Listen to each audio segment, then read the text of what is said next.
Watch Candace Owens' reaction to Charlie Kirk's prediction of war with Iran before his assassination. What have we learned when it comes to wars, and especially wars in the Middle East?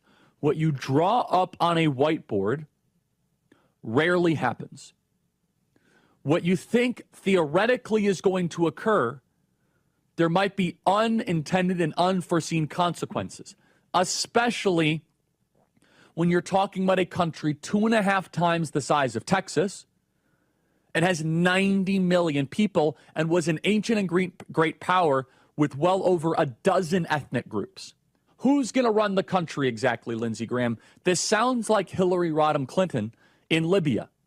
So I'm pointing to the first extreme right now, the neoconservative extreme, the we must go take off the head of the snake right now. And Donald Trump is doing a phenomenal job of resisting these calls for regime change. Yeah, the Ayatollah is awful, but maybe he's one of the few guys that can keep that country together and not have a 90 million person civil war. I honestly don't think the neoconservative extreme needs to be represented philosophically anymore. It's uninteresting to me.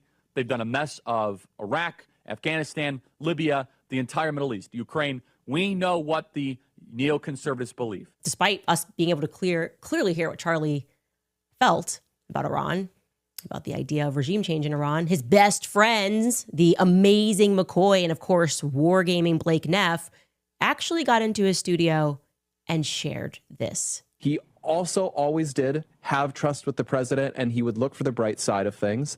And he was an American patriot, so he would pray for our success once that began. In private, he would be not happy with the situation, and he would express his thoughts. You would oftentimes see him talk about it on the show.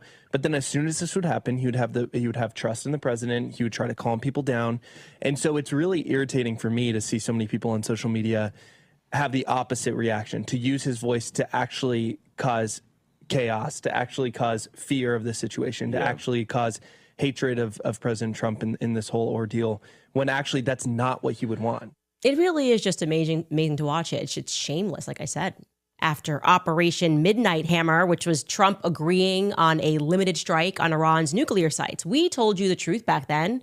They wanted a full-scale war. That's what Bibi wanted. That's what the Zionists around Trump wanted. And the one person who stood between America's involvement with a full-scale war in Iran was Charlie Kirk. It was Charlie Kirk. He was at the White House, and he convinced Trump that it was a terrible idea that would crater his support and ruin his legacy. Bibi and his minions, they were angry about that. It is my personal belief that that is the very reason that they colluded.